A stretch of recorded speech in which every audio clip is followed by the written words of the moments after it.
Hello there, fellow humans, and welcome to this video. And the Super Pershing is in the shop. Now, how super is it? Well, let's find that out. It is 12 euros, or 5,500 gold, which is the regular cheap bundle with 30 days of premium and 500,000 credits, where also other bundles like the T-34 and the Jagdtiger 88 are sold. So let's find out whether this one is a decent option or whether you should maybe wait for the T-34. So let's start off by looking at the raw stats of this vehicle. And the one thing you can immediately see is that it is somewhat right in the middle, 2,200 DPM. It's not good, and it is not bad either. Now, the penetration is 205, which is decent enough. Way better than the regular Pershing, 180. However, the regular Pershing does have better premium penetration. Then the aim time, obviously, it's pretty good. Only the Centurion 5.1 has better movement dispersion, and 10 degrees of gun depression is obviously very useful for fighting in hold down positions. Now you have 225 after damage, which is fairly standard for a lot of tier 8 medium tanks, mainly the old ones. Now the mobility is poor. That's about everything I can say about this. As you can see, the Centurion has a 90% better power to weight ratio. Now, it does have, the Super Pershing does have a slightly better ground resistances, but obviously with the absolute abysmal power to weight ratio, there is no chance for this vehicle. And this is essentially heavy tank mobility on a medium tank. Now, the one thing that stands out about this vehicle is the credit coefficient. As you can see, it is 190%, which is higher than all the other ones, but not by that far that it would compensate for the tank being, you know, not that good. Now, obviously, as you can already see down here, it is also performing quite poorly, and the turret armor, as you can see, is not that thick. But let's have a bigger look at the armor, and maybe there is something to save this tank. At the armor, and it doesn't have that much. Now, obviously, it does have these anti-heat shields here. The lower plate can be effective against tier 7s, but nowhere near anything against tier 8s. Now, the upper plate is almost 300 millimeters, which is nice. So you do have some good protection there. Same with the gun mantlet and these shields here. However, obviously below the shields, where there's no shielding, the turret is very thin, so it can be penned quite easily. Same with the cupola. The Super Pershing, by the way, has 2 cupolas, but only one of them is modeled. So always shoot at this one, because the other one just doesn't exist. It's only a graphic thing. It doesn't have any armor behind it or anything like that. Side scraping could work somewhat fairly, because 80mm side armor, that's somewhat good enough. However, obviously the track wheel shooting through here is relatively weak, so you want to watch out for that. And obviously, if you use the gun depression of 10 degrees, you can hide pretty much most of the weak spots, but you cannot hide these weak parts on the turret. So overall, the raw stats of this thing are very meh. I'd say let's play this tank, and as you can see immediately, it is a absolute slug off the line. And that is not very good. However, what is good is the like and subscribe button. So if you enjoy this video, hit them. And obviously, what you want to do with this thing is you don't want to go in the city, which is a very bad idea on most maps. Hello, Pantera. How does it feel to get penned? He's pushing a bit too far. It also doesn't have a camo, so I don't expect him to be any intelligence. So what I'm going to do is I'm going to wait here real quick to go unspotted. So I can then cross, because as you can see, it is very slow for a medium tank, and that is not good at all. Now, obviously, the main thing that is going to come into question here is it a good tank for its price? Because overall, it isn't a good tank. It's just barely even a tank at this point. It used to be very good in 2015, but it is not 2015. I wish it was, but it unfortunately isn't. So, basically, 12 euros for this thing.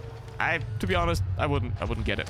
I would not get it for that money, because it is, while it does have the good credit coefficient, you know, the Löwe was sold for about the same money, and I think the Löwe is a lot better credit earning tank in that sense. And well, I mean, the Löwe also doesn't have much armor, but both of them are good at making credits and not that good at the game.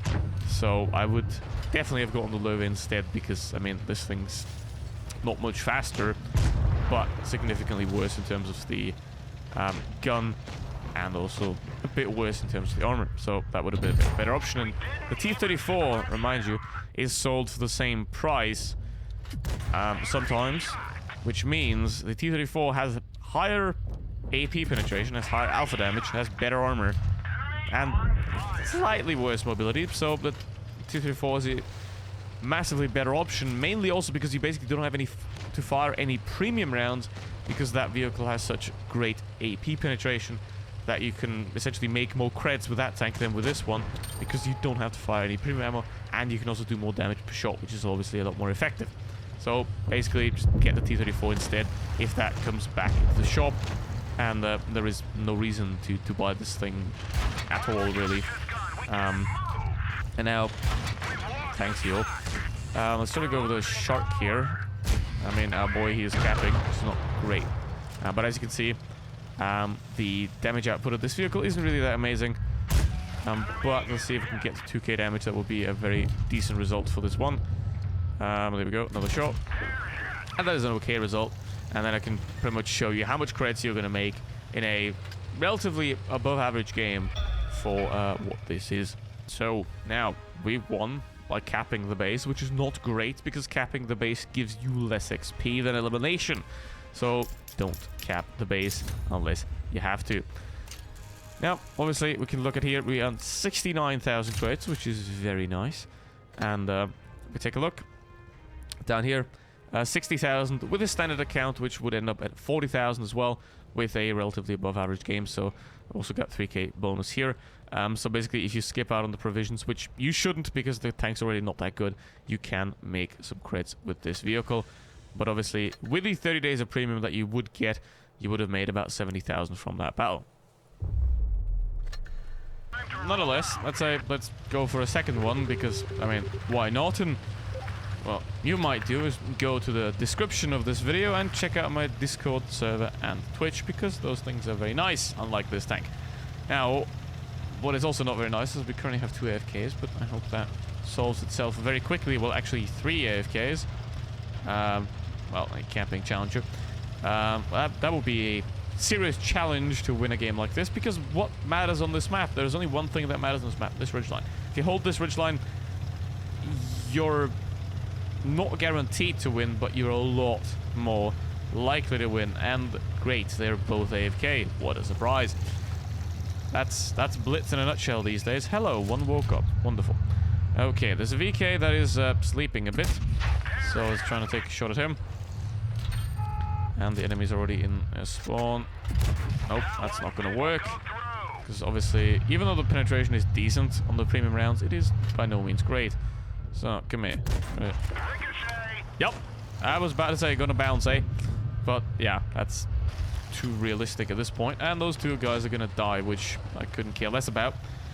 But now I think it is important to take out the 2 guys over here.